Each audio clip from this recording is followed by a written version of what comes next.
Bom dia! Você vai ver no Câmara hoje. A sessão solene que homenageou os 30 anos da Constituição brasileira foi marcada também como o início da transição de governo. Os presidentes dos três poderes ressaltaram a defesa dos direitos e garantias estabelecidos no texto de 1988. E o presidente eleito Jair Bolsonaro afirmou que o único norte em uma democracia é a Constituição. O Congresso foi palco de um raro encontro de parlamentares constituintes, representantes desta legislatura e os novos deputados eleitos que tomarão posse no ano que vem. E hoje tem sessão de votação no plenário da Câmara e também do Congresso Nacional. Carolina Nogueira tem as notícias do Salão Verde.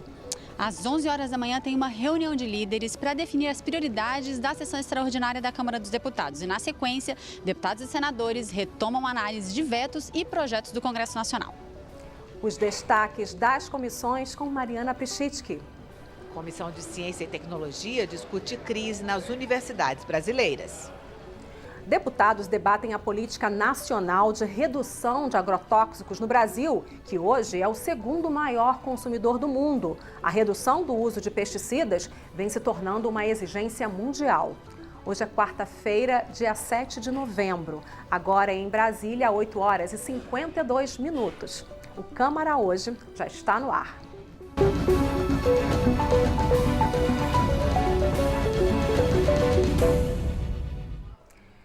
Deputados e senadores se reuniram ontem em sessão do Congresso Nacional. Na pauta, a discussão de vetos presidenciais, mas o quórum abaixo do esperado fez a sessão ser suspensa e deve ser retomada hoje à tarde.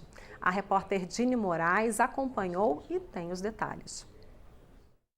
Esta terça-feira foi dia de sessão conjunta da Câmara e do Senado para avaliar 9 vetos presidenciais. Desses, 8 foram separados pelos partidos para serem votados um a um, na tentativa de reintegrar à lei trechos que foram barrados por Michel Temer. Entre os vetos presidenciais separados para essa votação específica está o que retirou a Polícia Ferroviária Federal do Sistema Único de Segurança Pública. Outro é o que atinge cerca de 600 mil micro e pequenas empresas que tinham dívidas com impostos e, por isso, foram excluídas do sistema tributário conhecido como Simples. O que está em questão? É se essas empresas podem ou não voltar para o regime simplificado de cobrança de impostos. Se o veto cair, sim. Se ele for mantido, elas vão continuar de fora. Vale destacar que para derrubar um veto presidencial é preciso o voto favorável de pelo menos 257 deputados e 41 senadores. Como a presença de deputados em plenário não era muito maior do que isso, os líderes partidários favoráveis à derrubada de vetos preferiram não seguir com a votação, já que tinham risco de perder. Então, o presidente do Congresso Nacional, senador Eunício Oliveira, preferiu suspender a sessão, que deve ser retomada nesta quarta-feira à tarde. Muito bem, vamos saber então mais detalhes da pauta do plenário para hoje com a Carol Nogueira e os líderes de partidos, que já estão se preparando para conduzir essa votação de hoje. Carol, bom dia. Bom dia, Vera. Hoje o plenário vai ter um dia cheio. A gente tem 2 sessões solenes agora de manhã, uma em homenagem ao Dia Nacional da Micro e Pequena Empresa, outra em homenagem ao Dia Internacional do Idoso. Na sequência tem a sessão extraordinária que já deve começar antes dessas 2 sessões solenes, deve ser aberta oficialmente antes dessas 2 sessões solenes. Às 11 horas está marcada uma reunião de líderes para definir o que pode ser votado nesse intervalo aí. Os deputados vão tentar fazer um esforço de votação logo terminadas essa segunda sessão solene, porque às 3 horas da tarde está marcada a reunião do Congresso, a volta dessa reunião aí, essa sessão do Congresso de que a Dini estava falando, começou ontem, foi suspensa e vai ser retomada hoje. Na pauta da Câmara, o que está previsto? Medidas provisórias. Aquela medida provisória 843, que cria o programa Rota 2030, que dá incentivos fiscais às empresas aí do setor automotivo que investirem em inovação. Parece que a equipe de transição oposição não é muito favorável a essa medida provisória. A gente vai conversar com os líderes daqui a pouco. Os deputados também precisam retomar os destaques da medida provisória que destina recursos do Fundo de Garantia para o socorro às Santas Casas. Tem outros itens na pauta. A gente vai conversar sobre tudo isso agora com o deputado Patrus Ananias, está aqui comigo, vice-líder do PT de Minas Gerais, e também o deputado Gilberto Nascimento, que é líder do PSC e é do PSC de São Paulo. Vamos começar falando então sobre a sessão da Câmara dos Deputados. Deputado Gilberto Nascimento, esse projeto, essa medida provisória que trata aí desse Rota 2030 e que trata dessa desoneração, né, do setor automotivo, como é que os partidos têm encarado essa medida provisória? Ela deve ser de fato votada? Na realidade, hoje o que nós precisamos fazer é simplificar e fazer com que haja investimentos em tecnologia. Esse projeto é um projeto que, de qualquer forma, vai dar incentivo à indústria automobilística, porque, na realidade, nós vivemos um grande mundo globalizado hoje. Então, há necessidade que as nossas indústrias também possam fazer frente ao mercado internacional. E, exatamente por isso, o governo acabou mandando essa medida provisória para que a gente crie algumas possibilidades e alguns incentivos para que as indústrias brasileiras possam passar a investir. Porque se nós não fizermos esses investimentos, em breve, nós seremos superados pela indústria chinesa, pela indústria americana, pelas indústrias japonesas e assim por diante. Vamos desaparecer do mercado. Então, exatamente por isso, eu como líder aqui na casa também estou convidando os demais deputados para que a gente possa, o mais breve possível, votar esse projeto para que a gente possa facilitar a produção nacional, criando empregos aqui. Nós não podemos mais viver criando empregos no exterior e trazendo os carros de lá para cá. E não é só na indústria automobilística. Acho que em todas as áreas hoje nós precisamos ter grandes investimentos. E para isso, logicamente, como a indústria hoje vive também dificuldades, há necessidade de algum incentivo para que ela possa isso fazer. Mas o caminho é mesmo a desoneração? A gente teve aí no governo anterior, né, no governo Dilma, uma série de desonerações e depois teve que se rever tudo isso, justamente porque a economia então estava arrecadando pouco. O caminho, o senhor acha que deve ser no sentido de desoneração mesmo? Eu entendo o seguinte, há necessidade de desonerar, agora, de qualquer forma, criar critérios mais rígidos. Nós não podemos simplesmente desonerar e dizer o seguinte, está desonerado. Não, nós precisamos criar critérios muito rígidos. E isso, de qualquer forma, o governo anterior, claro que fez isso na expectativa de que houvesse mais investimentos das indústrias nessa área, principalmente em tecnologia.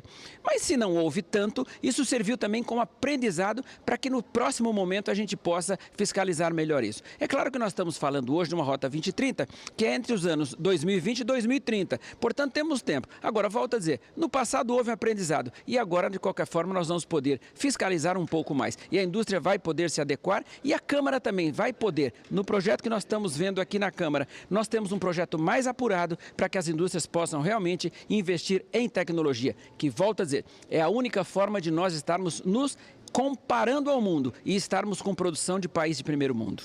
Deputado Patrus Ananias, como é que a oposição se posiciona em relação a essa medida provisória? Eu quero responder a sua pergunta refletindo com os telespectadores. A indústria automobilística precisa de incentivo fiscal? As pessoas dizem com muita frequência que o Brasil cobra muito imposto. Até certo ponto é verdade.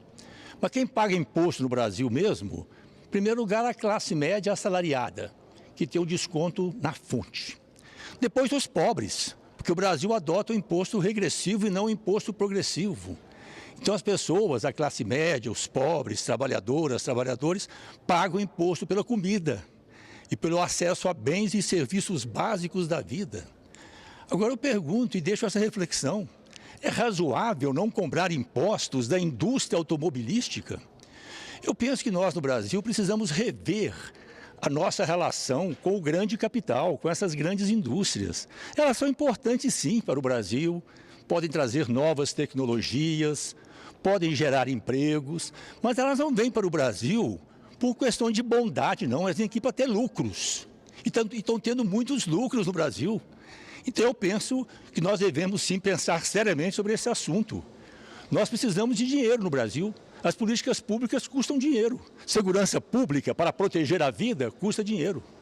Saúde pública de qualidade, educação pública de qualidade. Agora querem privatizar tudo, né? Querem privatizar a Previdência, a educação, a saúde. Daqui a pouco vão querer privatizar também a segurança pública, saneamento básico. Está aqui um projeto aqui na Câmara. Então o que nós queremos, na verdade, é que essas políticas públicas que garantem o bem-estar da população, garantem o direito à vida, que são essenciais ao Estado democrático de direito, sejam financiadas pelo Estado. Para isso, o Estado precisa ter recursos. E esses recursos vêm de impostos. Eu penso que aqueles que podem mais, as grandes empresas, o grande capital, devem dar a sua contribuição para o bem do nosso povo e do nosso país. Pois é, deputado Patrus, tem essa medida provisória que trata aí da possibilidade, né, deputado, de privatização das empresas de saneamento, muda outras coisas. Tem alguns outros itens dessa pauta que o senhor destacaria nessa reunião de líderes que o senhor acha importante ou que o senhor acha que, por exemplo, a oposição não entraria em obstrução, por exemplo, que seria mais consensual? Eu penso que nesse final de ano, o razoável é que nós não votemos nenhum tema polêmico aqui na Câmara. A Câmara foi renovada, 50% de novos deputados. Estamos a pouco mais de um mês do final dessa legislatura, se excluirmos o mês de janeiro, que normalmente é um mês de férias e que o novo governo estará começando. Agora, eu tenho uma visão muito clara. Os atuais detentores do poder no Brasil, que ganharam esse poder através de um golpe, infelizmente, eles têm esse claro compromisso com a privatização.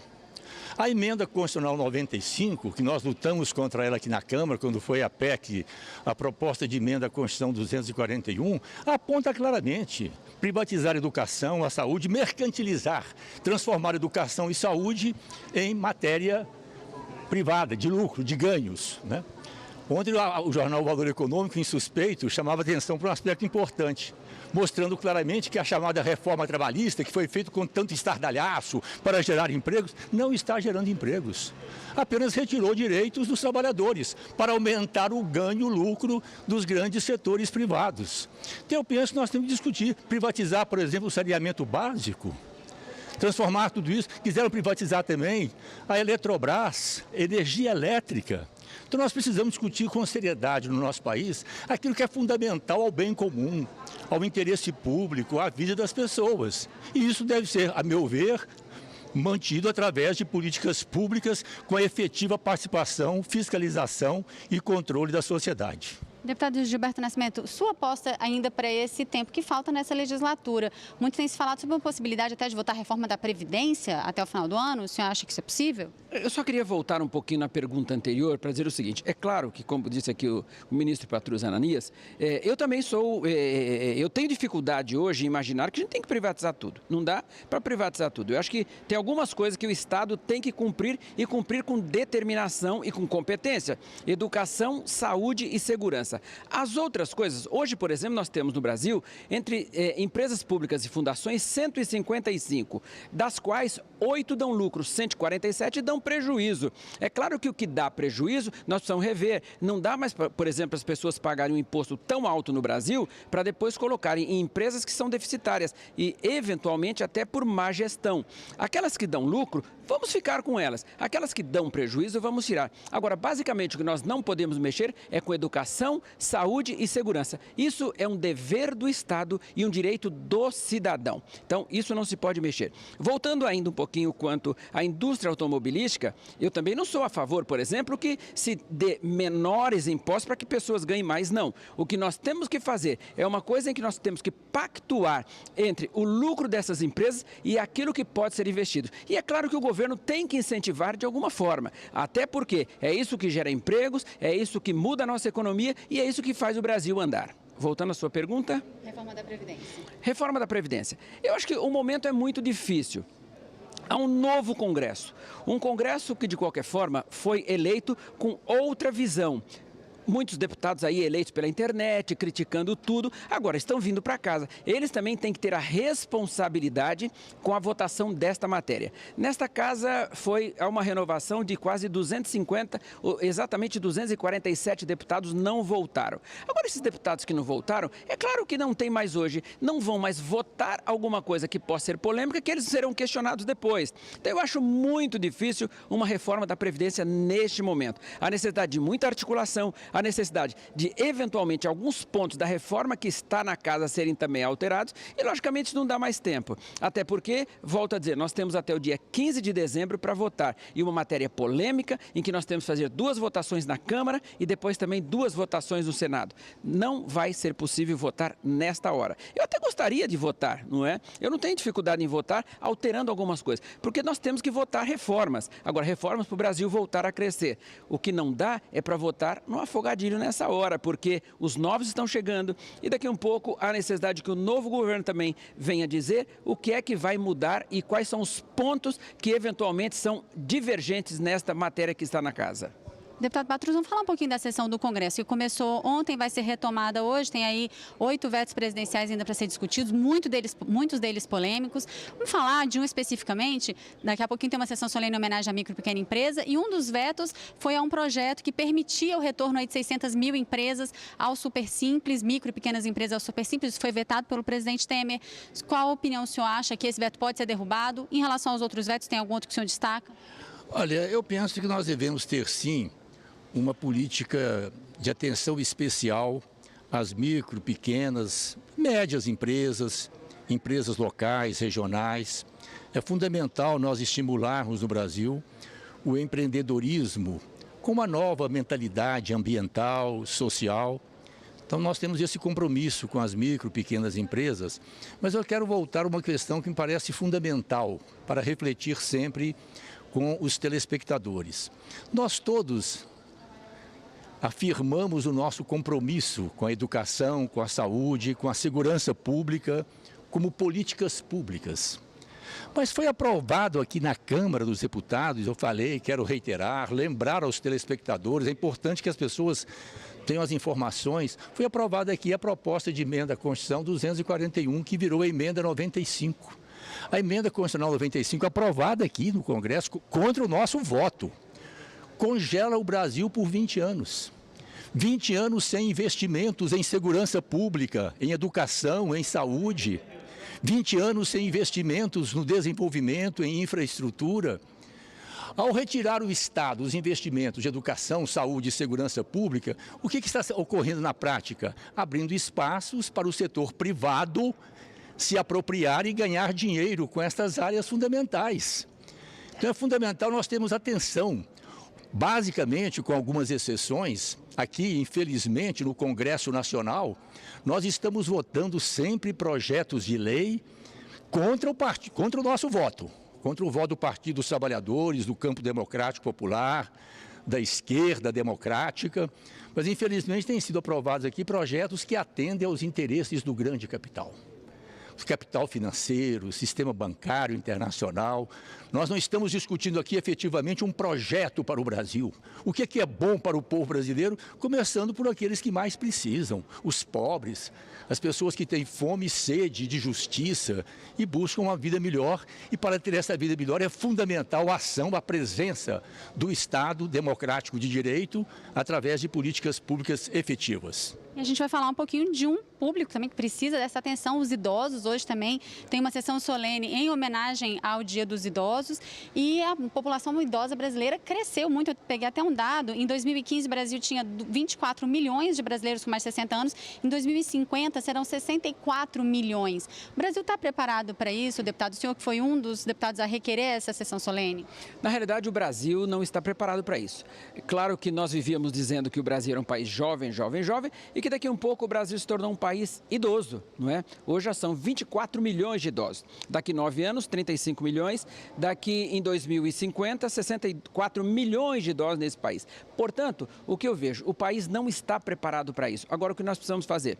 Nós temos, por exemplo, uma coisa que é nova, que é o Estatuto do Idoso. O Estatuto do Idoso fez 15 anos agora, não é? Então, hoje nós estamos fazendo, inclusive, lá na comissão, fui o presidente da comissão que cuida desse assunto, hoje sou o vice-presidente. Agora, estamos muito atentos nisso. Há necessidade de um grande trabalho para que os idosos possam se sentir um pouco mais protegidos, quer nos seus planos de saúde.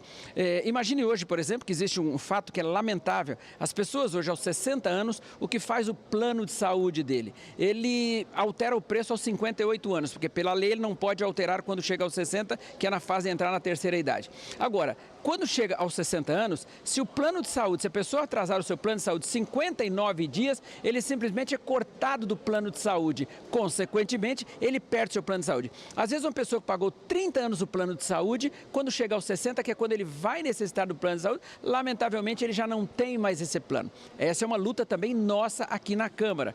Portanto, hoje, inclusive, nós vamos fazer uma sessão solene. E para que servem essas sessões solenes? Primeiro, para trazer todos os idosos aqui para uma reflexão. Segundo, para que a gente possa dizer o seguinte: há necessidade de novas leis, há necessidade de um novo momento, há necessidade de repensar o Brasil, porque o Brasil está envelhecendo. E o que nós precisamos fazer é preparar o Brasil para as políticas públicas que venham proteger aqueles que são mais frágeis. A velhice é alguma coisa longa e cara. Então, nós precisamos dar condições a esses idosos e também as políticas públicas que possam atendê-los da melhor maneira possível. Deputado Gilberto Nascimento, deputado Patrício Ananias, obrigada pela participação de vocês aqui com a gente. A gente volta ao estúdio com a Vera. Obrigada, Carol, e aos deputados. Então, tem sessão solene daqui a pouquinho, como você viu, e teve ontem uma solene histórica aqui na Câmara. Mais do que comemorar os 30 anos da Constituição Cidadã promulgada em 88, uma sessão solene na terça reafirmou o compromisso democrático de todos que participaram do evento. Entre eles, o presidente eleito, Jair Bolsonaro, na sua primeira aparição em Brasília e no Congresso depois de vencer a disputa eleitoral. O tom de defesa da democracia também marcou os discursos dos representantes dos três poderes.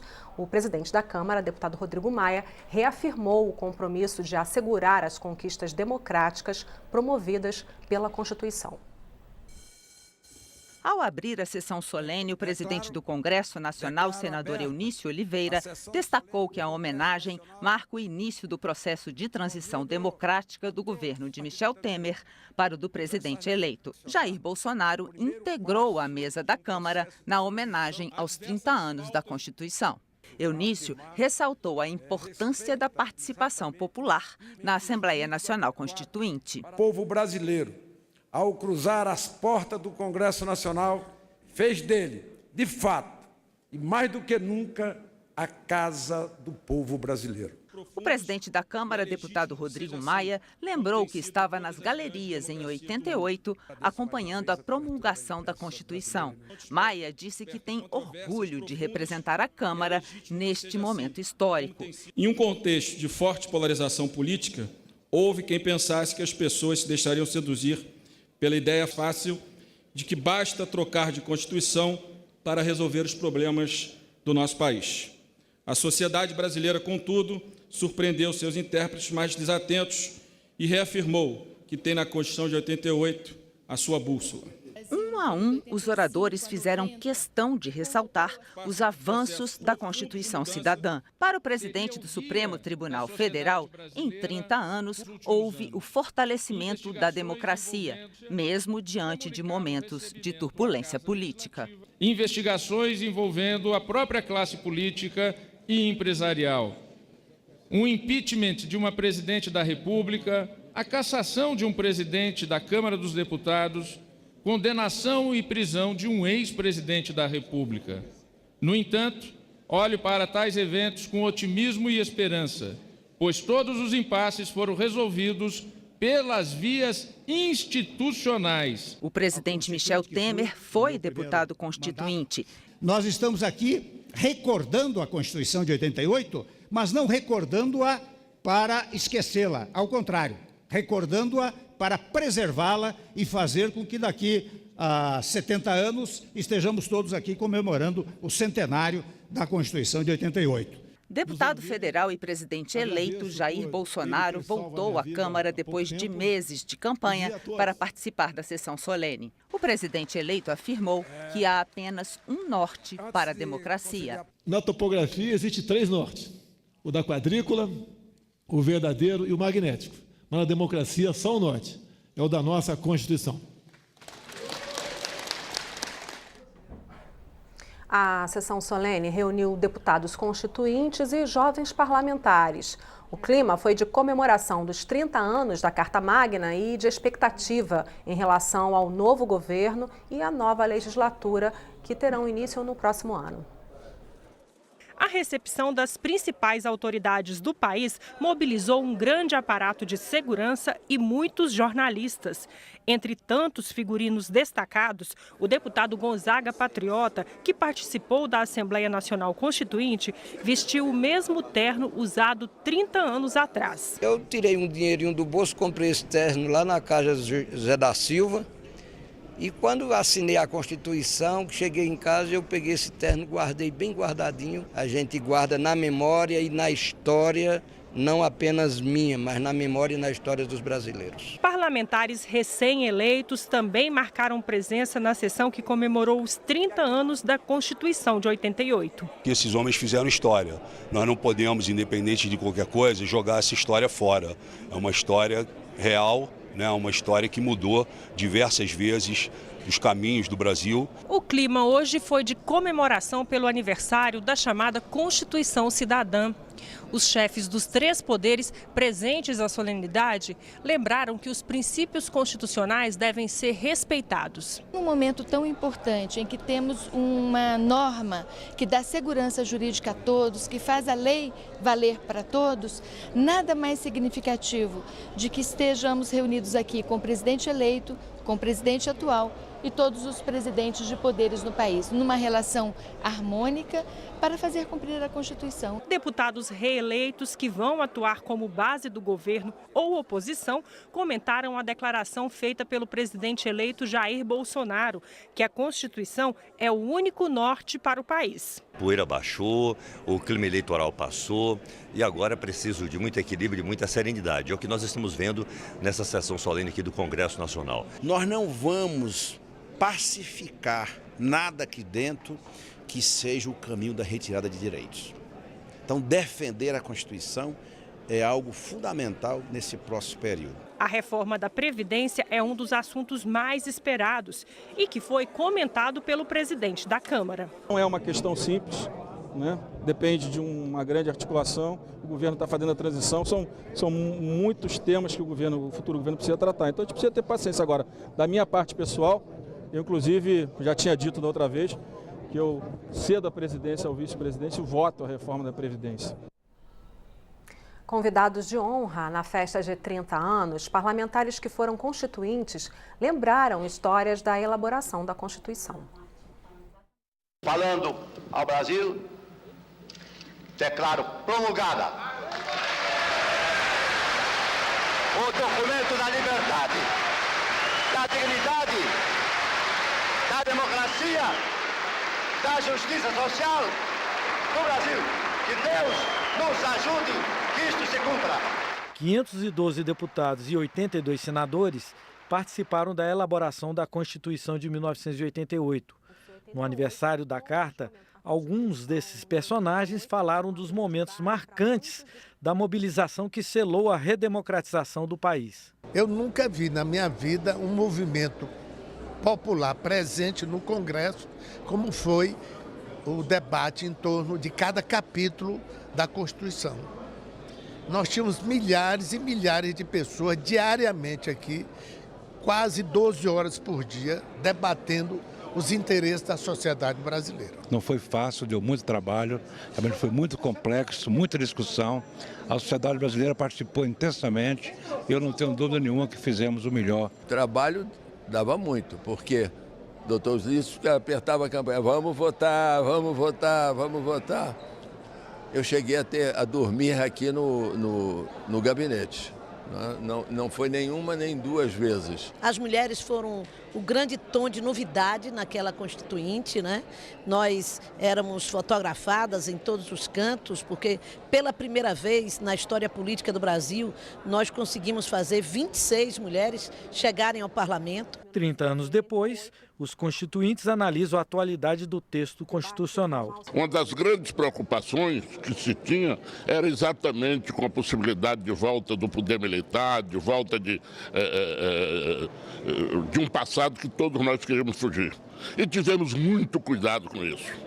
Resultado, hoje, nós estamos 30 anos depois, numa solenidade que estão presentes um capitão-presidente da República e um general vice-presidente. A figura de Ulisses Guimarães, presidente da Assembleia Nacional Constituinte, foi lembrada em vários depoimentos. Lamento apenas que não esteja entre nós o grande Ulisses Guimarães, que foi um inspirador da nossa luta, foi aquele homem que, naquela expressão que era mais um brado de guerra, vamos votar, vamos votar, vamos votar, fez com que todos nós o acompanhássemos naquela trajetória que permitiu ao país vivenciar com o novo documento os rumos democratizantes que todos nós desejávamos.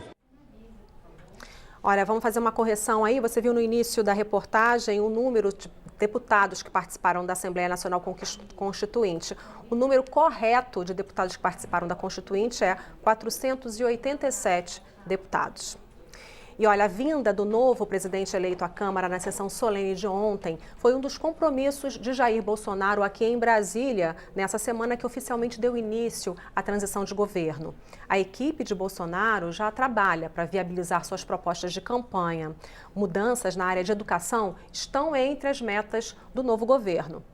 Deputados que se dedicam ao tema avaliam como positivo o foco do presidente eleito no ensino básico. Parlamentares, no entanto, mostram preocupação com a avaliação de que um dos maiores problemas do sistema atual seria a forte doutrinação. Pelas estatísticas do Ministério da Educação, houve avanços na área no Brasil nos últimos anos. Hoje, quase todas as crianças têm acesso ao ensino básico. Já no ensino médio, 7 em cada 10 alunos têm nível insuficiente em português e matemática. O programa do governo Bolsonaro alega que os índices que avaliam a qualidade da educação revelam resultados ruins. Afirma que é necessário ensinar mais matemática, português e ciências. E condena o que chama de doutrinação e sexualização precoce nas escolas. Na alfabetização, o plano do novo governo sugere modernizar os conteúdos para, entre outras medidas, expurgar a ideologia de Paulo Freire. O método Paulo Freire propõe trabalhar com palavras que fazem parte da realidade dos alunos e, a partir disso, sugere debater a situação de vida dos estudantes para que desenvolvam consciência crítica e autonomia. O deputado Danilo Cabral, presidente da Comissão de Educação da Câmara, alerta que projetos como o da Escola Sem Partido, em tramitação na Câmara, podem causar interferência na atuação dos professores. Eu acho que esse é um retrocesso. Nós temos que ter no ambiente das escolas um espaço para que a gente possa ter o contraditório, para que os profissionais da educação possam passar a verdade, independente dos valores que cada um possa ter. No programa de Bolsonaro também consta a prioridade para o ensino médio, técnico e para o ensino básico. O coordenador da Frente Parlamentar da Educação, deputado Alex Canziani, elogiou a opção do governo eleito pelas primeiras séries do ensino. Na minha visão, o mais importante é você priorizar a educação básica no país. Isso é fundamental para que nós tenhamos jovens mais preparados, para que nós tenhamos alunos com a condição de poder acompanhar aquilo que o Brasil precisa face à era do conhecimento que nós estamos vivendo hoje. Os dois deputados concordam que qualquer governo deveria tomar como ponto de partida o Plano Nacional de Educação, que definiu 20 metas até o ano de 2024 e que não vem sendo cumprido. 9h23. Vamos para o corredor das comissões. Hoje tem um debate, agora de manhã, para falar sobre a proteção de materiais nucleares. Bom dia, Mariana.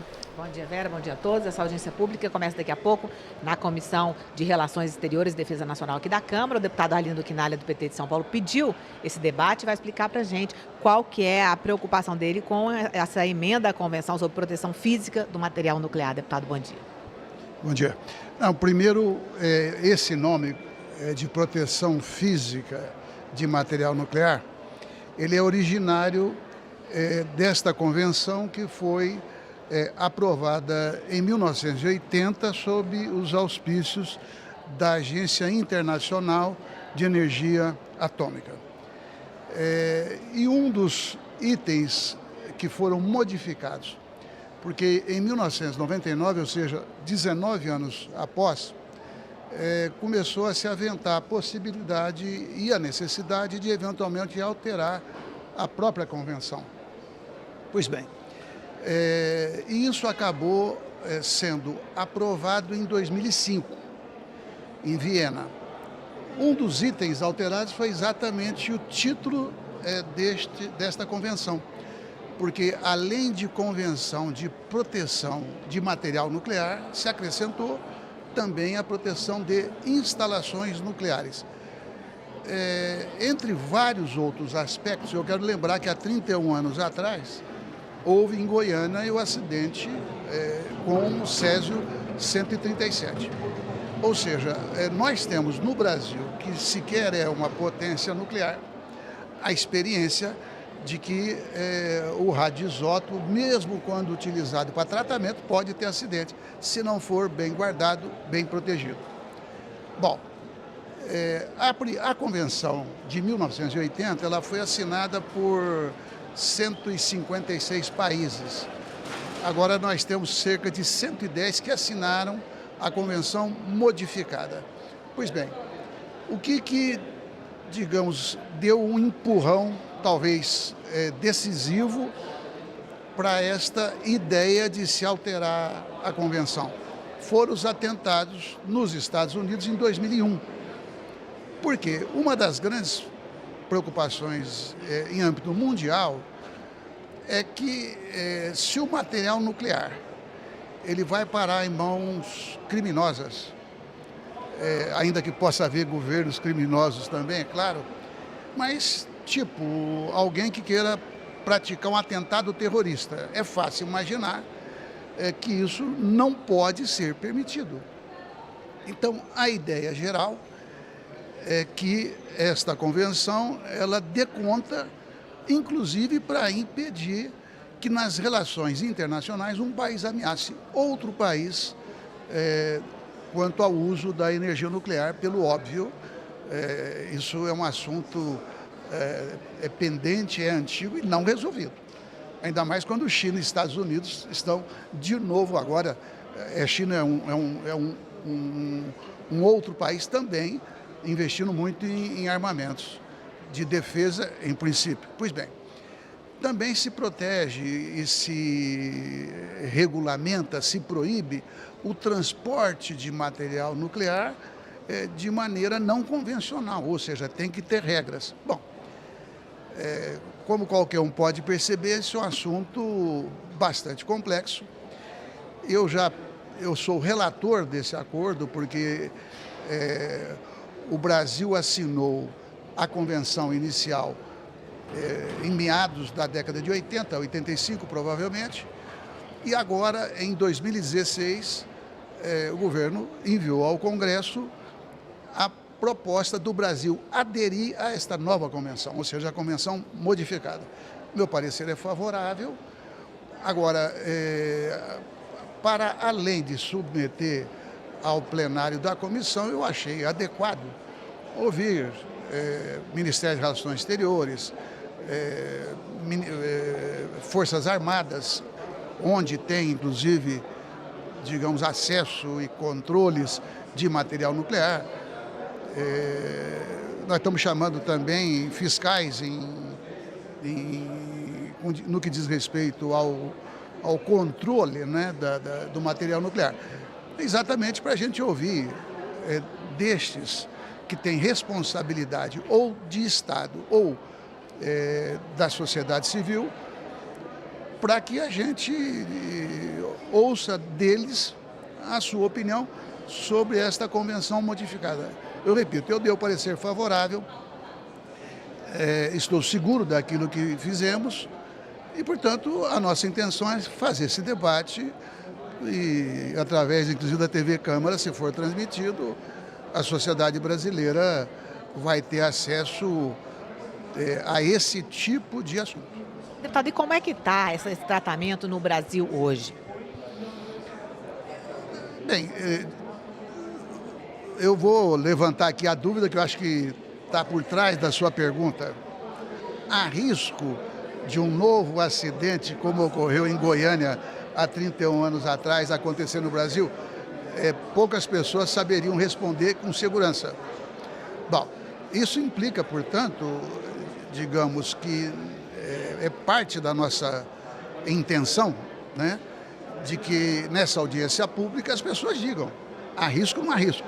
Porque às vezes o que está escrito é tudo muito certinho, mas aquilo que de fato é executado, não raras vezes está aquém daquilo que uma regulamentação ou até mesmo uma lei propõe e exige. Então esta é uma das nossas preocupações que nós vamos colocar para esse conjunto. Porque, digamos, assinar a convenção, eu acho que é um bom passo para o Brasil. Agora, a questão vai ser a seguinte, bem, há controles, se não há controles, quais são os compromissos gerados a partir desta, digamos, convenção modificada? Deputada Arlindo Quinalha, obrigado pela entrevista. Boa audiência pública, que o senhor obtém as respostas, né, sobre isso. Obrigada. Bom, nós vamos falar agora de outra audiência pública, que é da Comissão de Ciência e Tecnologia, que vai entrar mais uma vez num assunto que tem gerado muita polêmica aqui, que é a questão da crise nas universidades, nas pesquisas, dinheiro para esse setor no ano que vem. O deputado Celso Pancera, do PT do Rio, pediu essa audiência pública, vem conduzindo esse debate já há algum tempo. Deputado, o que mudou? Qual que é a expectativa agora? Bom dia. Não, esse pedido foi feito ainda antes do resultado do segundo turno, em função do que está sendo proposto agora no projeto de orçamento para 2019.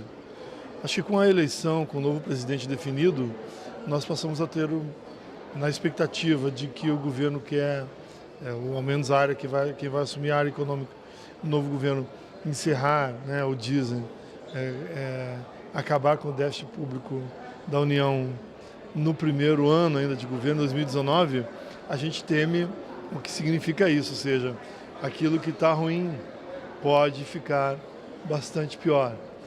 Então, nós estamos reunindo um conjunto de instituições, entidades representativas do setor nacionalmente, como a Academia Brasileira de Ciências, a Sociedade Brasileira para o Progresso das Ciências, para debater essa questão orçamentária e, à tarde, a gente prosseguir em reuniões com a CMO para ver se a gente consegue, ao menos, deixar algum tipo de expectativa no orçamento de 2019 de que o setor não irá paralisar.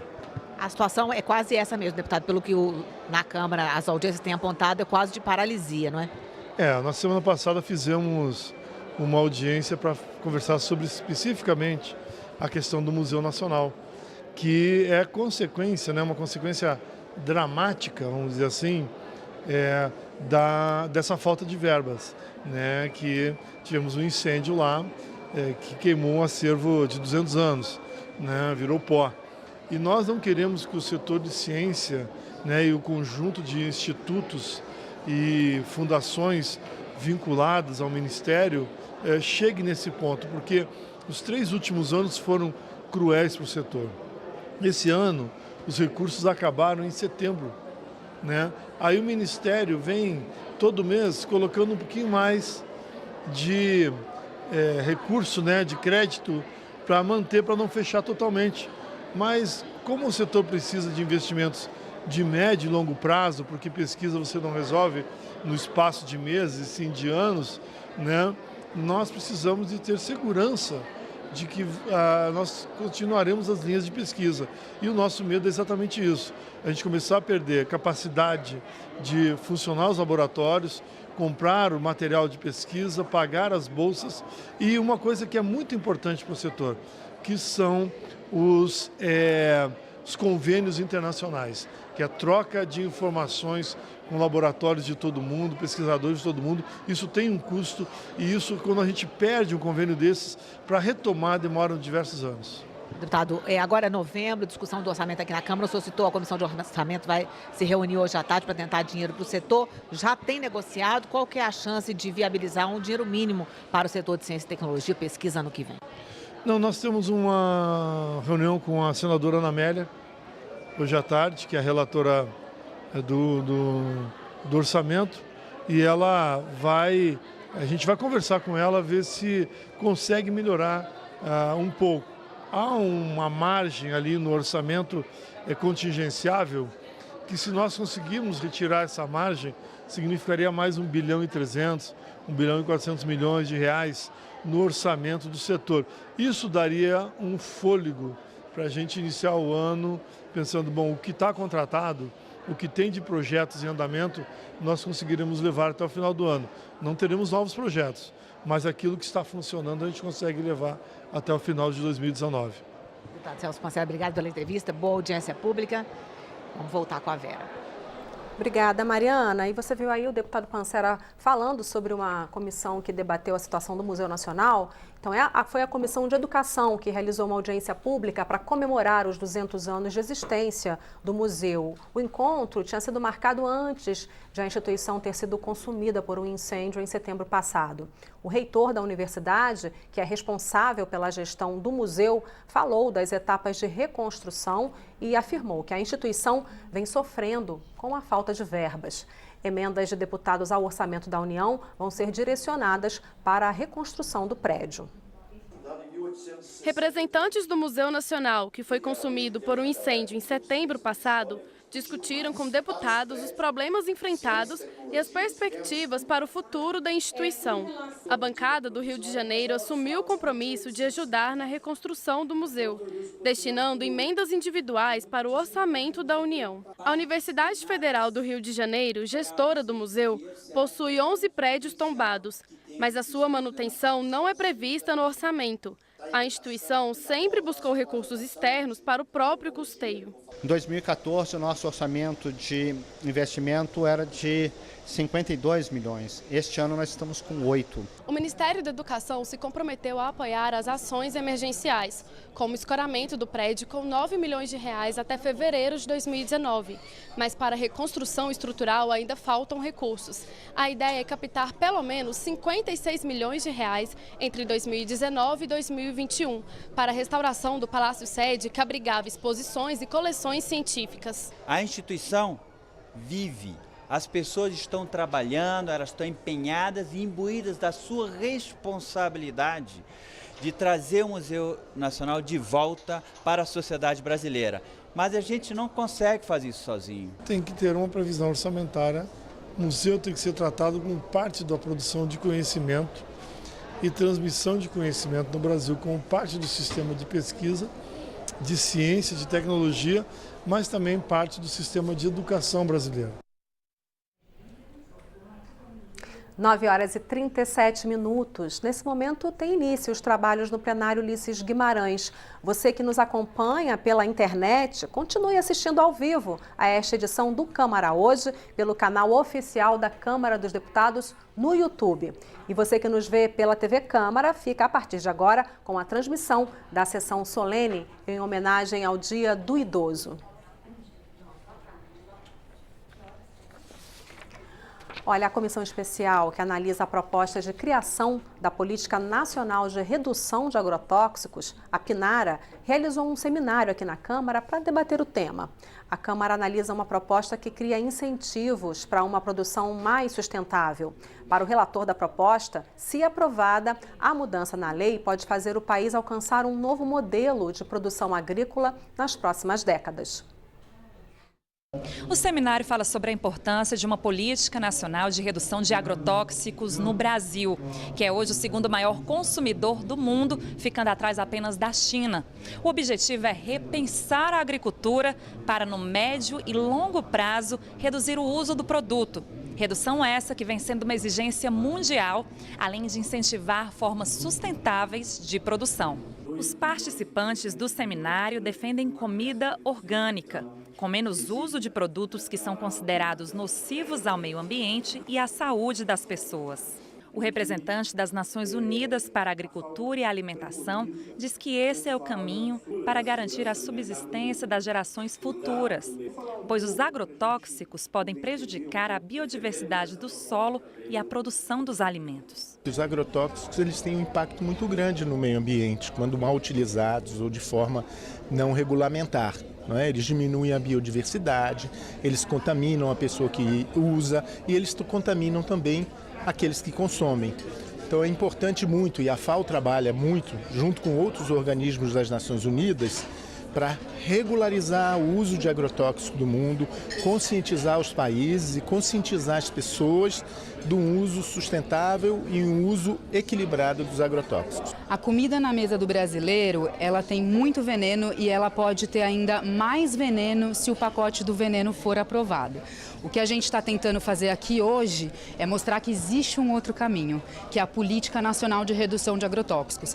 Esse seminário ele vai marcar a retomada dos trabalhos parlamentares e vai lembrar aos parlamentares que querem aprovar o pacote do veneno que a população continua de olho e que ela sabe que tem um outro caminho para a gente seguir, para uma agricultura mais justa e mais sustentável.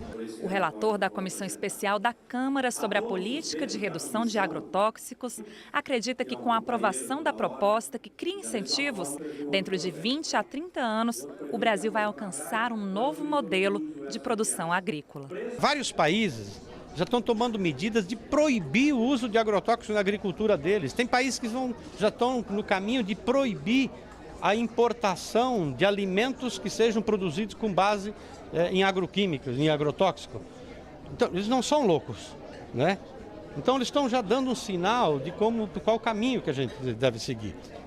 Então, em defesa da nossa agricultura, em defesa do papel que o Brasil tem de produção de alimento aqui, da soberania alimentar, tá?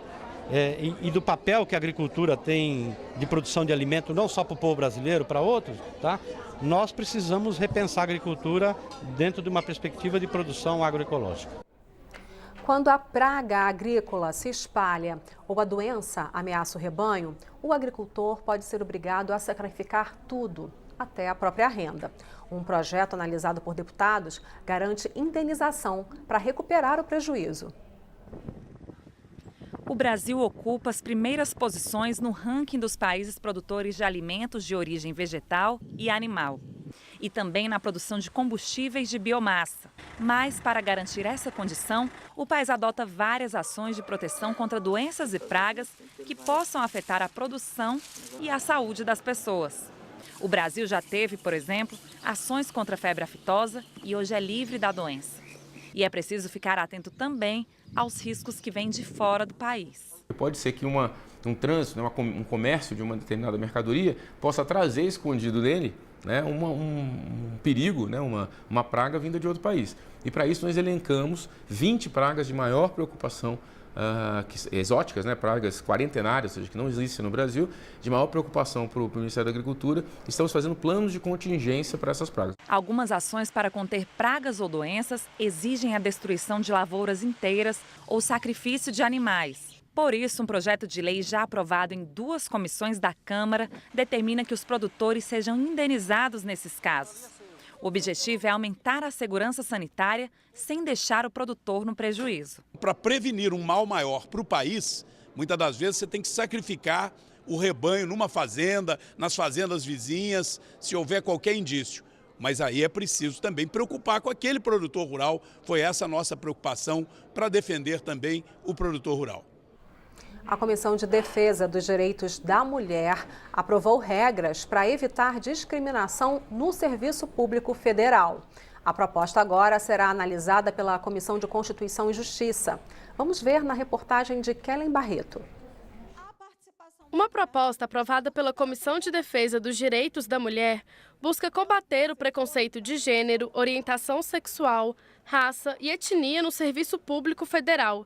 Segundo o projeto, toda denúncia de prática discriminatória dentro dos órgãos e entidades da administração pública dos poderes da União deverá ser apurada no prazo máximo de 60 dias.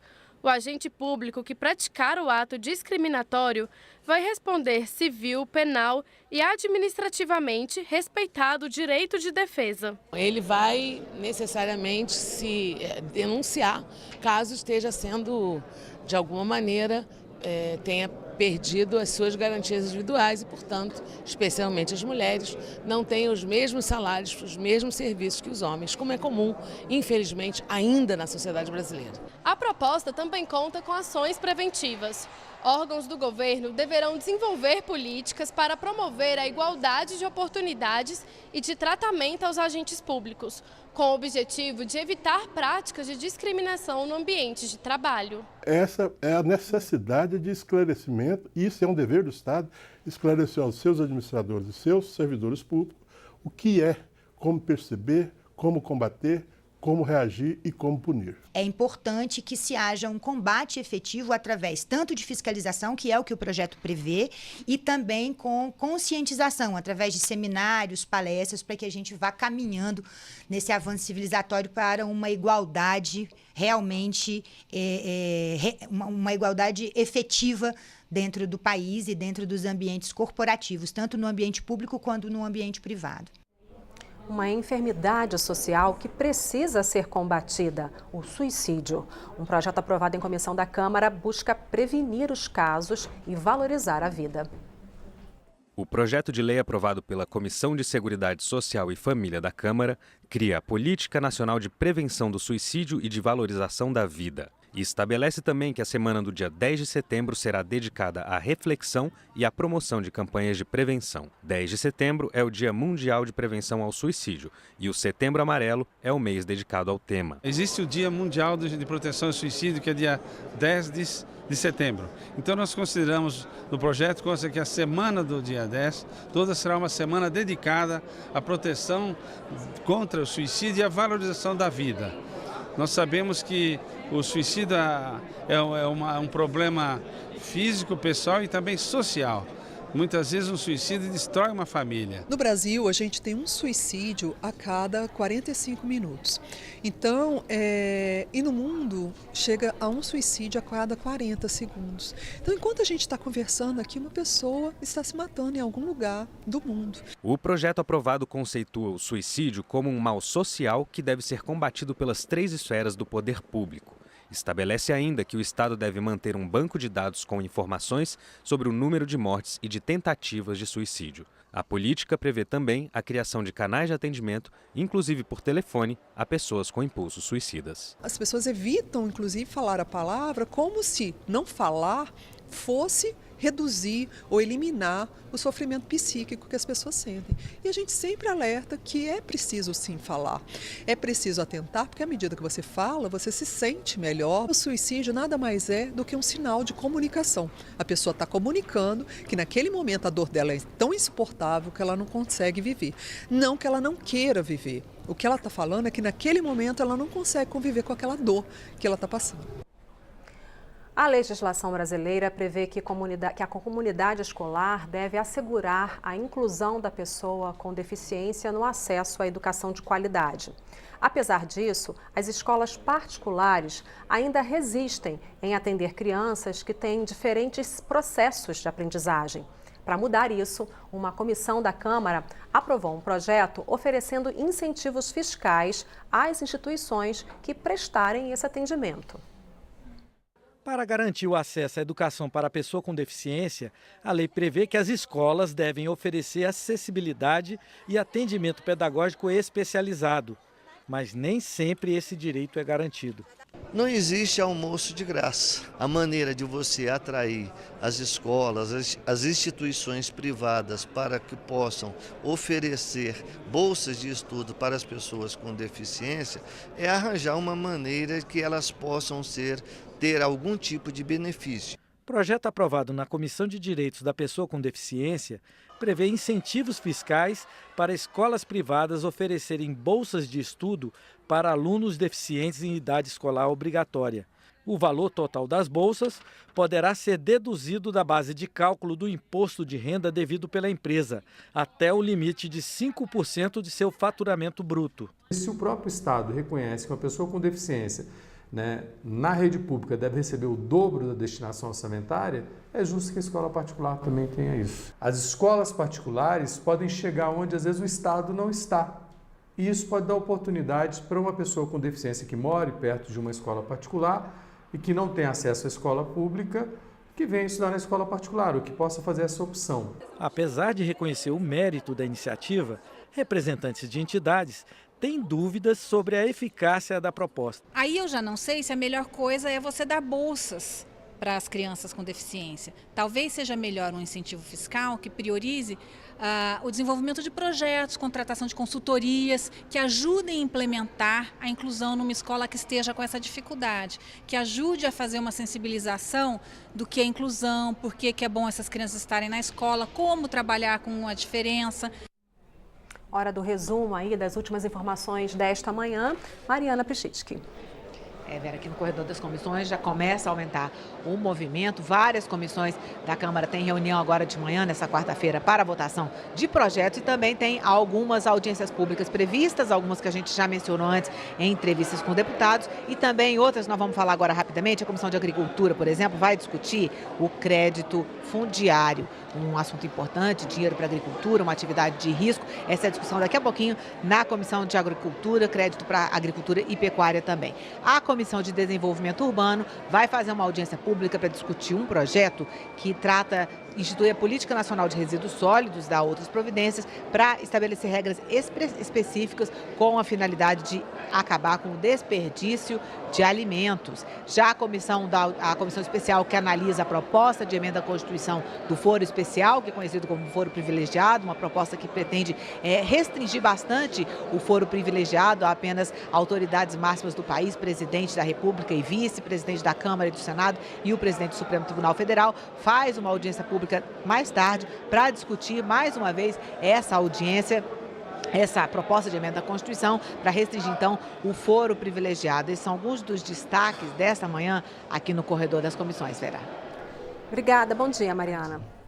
E nesta edição do Câmara Hoje você viu Constituição Cidadã 30 anos. Sessão especial para celebrar o aniversário da Carta Magna reuniu os ocupantes dos mais altos cargos da República. Seminário promovido pela Comissão Especial de Redução de Agrotóxicos quer tirar o Brasil de um triste ranking, o de segundo maior consumidor de pesticidas do mundo. Combate ao suicídio. O projeto aprovado pela Comissão de Seguridade Social cria a Política Nacional de Prevenção do Suicídio e de Valorização da Vida. E esta edição fica por aqui. Hoje é quarta-feira, dia 7 de novembro. Bom dia para você.